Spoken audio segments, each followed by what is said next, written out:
Hello guys, स्वागत है आपका मेरे यूट्यूब चैनल लेट्स ग्रो में। तो आज हम स्टार्ट करेंगे hydraulics chapter 1 part 2 fluid properties का। तो चलिए शुरू करते हैं। Question number 11 is the ratio of specific weight of a liquid to the specific weight of pure water at a standard temperature is called.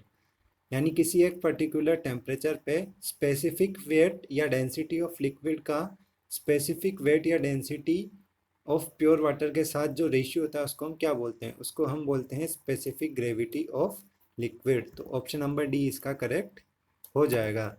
तो स्पेसिफिक ग्रेविटी ऑफ लिक्विड क्या होता है? It is the ratio of density या फिर specific gravity of fluid divide by the density और specific weight of pure water.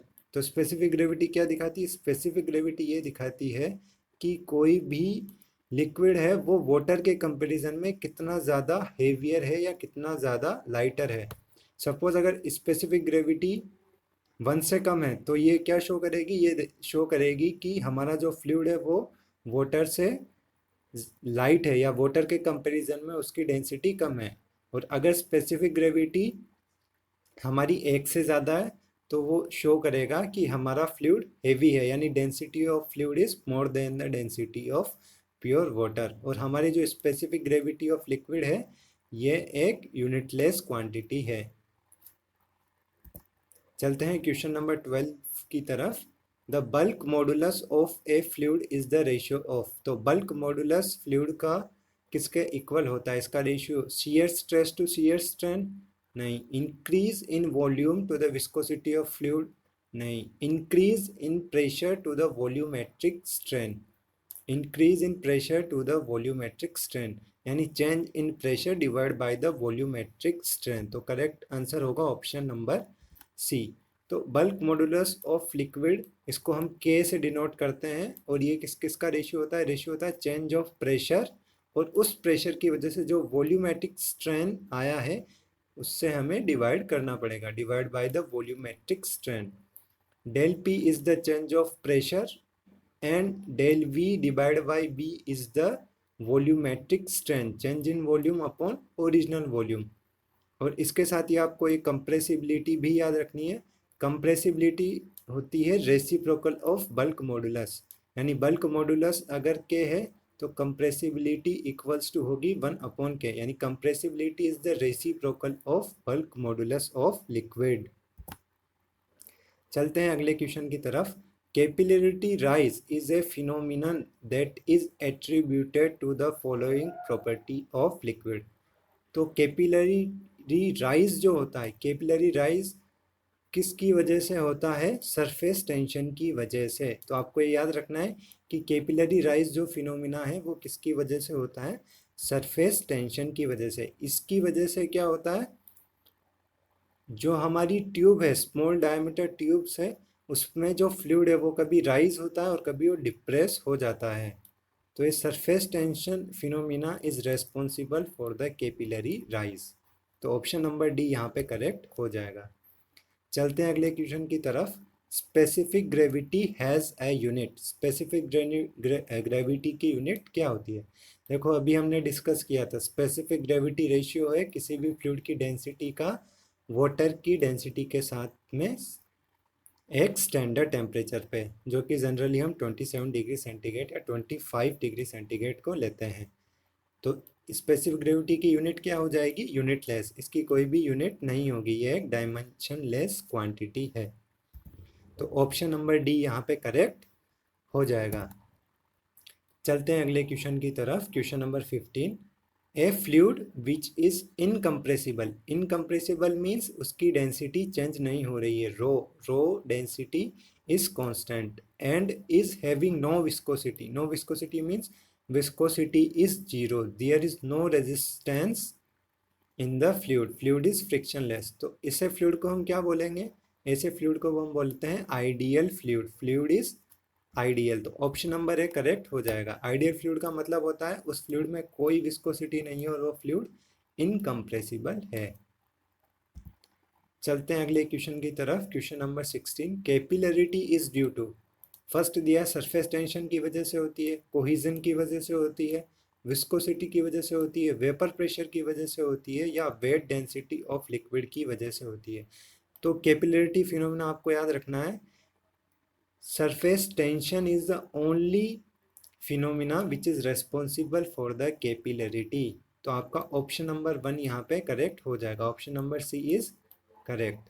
Capillarity के लिए केवल और केवल आपका सरफेस टेंशन ही जिम्मेदार है। तो ये मैंने हाईलाइट करके लिखा हुआ है, capillarity is due to surface tension only. तो ये आपको हमेशा याद रखना है कि जो कैपिलरिटी है वो सिर्फ सरफेस टेंशन की वजह से ही होती है। चलते हैं अगले क्वेश्चन की तरफ, क्वेश्चन नंबर 17।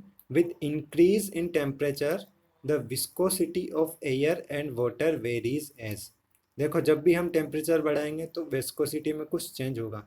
अगर ये एयर है तो उसकी विस्कोसिटी इंक्रीज हो जाएगी, और अगर वाटर है या लिक्विड है तो उसकी विस्कोसिटी डिक्रीज हो जाती है। तो ऑप्शन नंबर ए यहाँ पे करेक्ट हो जाएगा। अब ऐसा क्यों होता है, तो उसके लिए मैंने रीज़न लिखा हुआ है।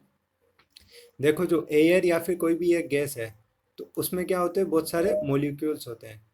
अब जैसे ही अगर हम टेम्परेचर राइज करेंगे एयर का या गैस का, तो उसमें जो भी मॉलिक्यूल्स है वो कुछ ना कुछ एनर्जी को अटेन कर लेंगे उस टेम्परेचर से, उनकी काइनेटिक एनर्जी बढ़ जाएगी। तो काइनेटिक एनर्जी बढ़ जाएगी तो उसमें क्या होंगे, कोलिजन होगा, मतलब बहुत ज़्यादा कोलिजन उनके जो मॉलिक्यूल्स हैं उनके बीच में होगा। तो अगर मॉलिक्यूल्स में कोलिजन हो रहा है तो वहाँ पे ज़्यादा रेजिस्टेंस होगा फ्लो के लिए, तो उसके लिए उसकी विस्कोसिटी बढ़ जाएगी। यानी एयर और gas at higher temperature shows higher viscosity value due to the increased molecule collision. तो जैसे टेम्परेचर बढ़ाएंगे हम तो टेम्परेचर से मॉलिक्यूल में कुछ ना कुछ काइनेटिक एनर्जी आ जाएगी, और काइनेटिक एनर्जी की वजह से उनका जो मूवमेंट है वो ज़्यादा होगा, उसमें जो ज़्यादा नंबर ऑफ कोलिजन्स होंगे, और उन कोलिजन की वजह से उसमें ज़्यादा रेजिस्टेंस होगा फ्लो के लिए। तो ज़्यादा रेजिस्टेंस मिल रहा है मतलब विस्कोसिटी इंक्रीज हो जाएगी। तो एयर और गैस के लिए तो टेम्परेचर बढ़ाने के साथ में विस्कोसिटी इंक्रीज हो जाती है, पर लिक्विड के लिए दूसरा केस है। लिक्विड में अगर टेम्परेचर बढ़ाओगे तो विस्कोसिटी कम हो जाएगी। Liquid at higher temperature shows lower viscosity. अब इसमें ऐसा क्यों होता है, देखो अब जो वाटर होता है, वाटर में विस्कोसिटी किसकी वजह से होती है, जो अट्रैक्शन फोर्सेस है मॉलिक्यूल्स के बीच में। जैसे वाटर अगर फ्लो हो रहा है तो उसमें रेजिस्टेंस क्यों हो रहा है, क्योंकि वाटर मॉलिक्यूल्स के बीच में कुछ ना कुछ अट्रैक्शन फोर्सेस है, जिसकी वजह से उसमें कुछ रेजिस्टेंस ऑफर कर रहा है वो फ्लो के लिए। अब अगर उन मॉलिक्यूल्स के बीच में अट्रैक्शन फोर्सेस कम हो जाए तो वो कम रेजिस्टेंस को ऑफर करेगा। Less attractive forces means less resistance. तो अगर रेजिस्टेंस ही कम हो जाएगा तो उसकी विस्कोसिटी भी कम हो जाएगी। यानी हम सिंपल भाषा में समझें तो लिक्विड में क्या होगा, मॉलिक्यूल्स अट्रैक्टिव फोर्सेस की वजह से एक दूसरे से अटैच हैं, पर जैसे हम लिक्विड को टेम्परेचर देंगे तो अट्रैक्टिव फोर्सेस थोड़ा सा वीक हो जाएगा। तो वीक हो जाएगा तो वो ईजिली मूव कर सकता है, जो मॉलिक्यूल्स हैं वो ईजिली मूव कर सकते हैं, तो उनके बीच में जो रेजिस्टेंस होगा वो कम हो जाएगा। अब यहाँ पे अगर कम रेजिस्टेंस मिल रहा है तो हमें कम विस्कोसिटी मिलेगी। तो चलते हैं अगले क्वेश्चन की तरफ। Question number 18 is surface tension acts in the plane of interface normal to any line in the surface. तो ये आपका ऑप्शन करेक्ट है। Is also known as capillarity, नहीं, सरफेस टेंशन और कैपिलरिटी दोनों अलग अलग फिनोमिना है, ये आपको बात ध्यान रखनी है। Is a function of curvature of the interface, नहीं ऐसा कुछ नहीं है। Decrease with fall in temperature, नहीं ऐसा भी नहीं है। तो इसका ऑप्शन नंबर ए सही हो जाएगा कि सरफेस टेंशन कैसे एक्ट करता है, ये जो प्लेन ऑफ इंटरफेस है उसकी नॉर्मल डायरेक्शन में एक्ट करता है any line on the surface. तो सपोज जैसे आपका ग्लास है, सपोज जैसे आपका राउंड सा ग्लास है, इसमें अगर वाटर है तो इसकी जो परपेंडिकुलर डायरेक्शन होगा अपवर्ड, तो वैसे ये मूव करेगा। मतलब जो इंटरफेस लाइन है, प्लेन ऑफ इंटरफेस है, उसके परपेंडिकुलर डायरेक्शन में सरफेस टेंशन एक्ट करेगा। अब देखो यहाँ पे कैपिलरी जो इफेक्ट है वो किस किस की वजह से होता है, it is a consequences of surface tension and adhesion. तो कैपिलरी इफेक्ट के लिए कौन कौन से पैरामीटर रेस्पॉन्सिबल है, कैपिलरी इफेक्ट के लिए आपका सरफेस टेंशन और एडिशन दोनों रेस्पॉन्सिबल हैं। और टेम्परेचर का इफेक्ट देखें तो as temperature increases surface tension decreases, यानी टेम्परेचर इंक्रीज होने के साथ सरफेस टेंशन डिक्रीज हो जाता है। क्यों?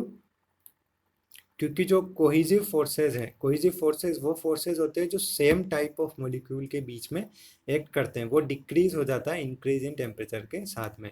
तो जैसे हमारा टेम्परेचर इंक्रीज होगा तो हमारा सरफेस टेंशन भी कम हो जाएगा, क्योंकि जो मॉलिक्यूल्स हैं उनके बीच में जो इंटरेक्शन फोर्स है या कोहिजिव फोर्स है तो वो कम हो जाता है। तो ये भी आपको दोनों याद रखना है। चलते हैं अगले क्वेश्चन की तरफ। Viscosity of a fluid with specific gravity 1.3 is measured to be 0.0034 newton second per metre square. Its kinematic viscosity in metre square per second is. तो इसमें देखो आपको सबसे पहले क्या दिया हुआ है, स्पेसिफिक ग्रेविटी दी हुई है और आपको विस्कोसिटी दिया हुआ है और आपको पूछा हुआ है काइनेमेटिक विस्कोसिटी क्या होगी। तो देखो सबसे पहले हमें स्पेसिफिक ग्रेविटी दी हुई है। अब हमने पढ़ा था कि स्पेसिफिक ग्रेविटी क्या दिखाती है कि कोई भी फ्लूइड वाटर की कंपैरिजन में कितना ज़्यादा हेवियर है। तो अगर हमें डेंसिटी ऑफ फ्लूइड चाहिए तो हम इसको डेंसिटी ऑफ वाटर से मल्टीप्लाई कर दें स्पेसिफिक ग्रेविटी को, तो हमारे पास डेंसिटी ऑफ फ्लूइड आ जाएगा। क्योंकि स्पेसिफिक ग्रेविटी क्या होता है, it is the ratio of density of fluid to the density of water.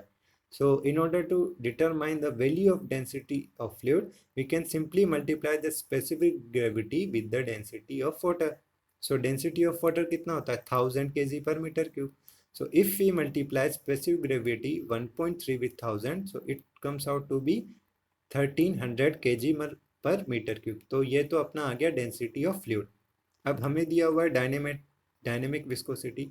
अगर वो सिर्फ विस्कोसिटी की ही बात करता है तो हमें उसे कैसे ट्रीट करना है, वो क्या है, डायनेमिक विस्कोसिटी।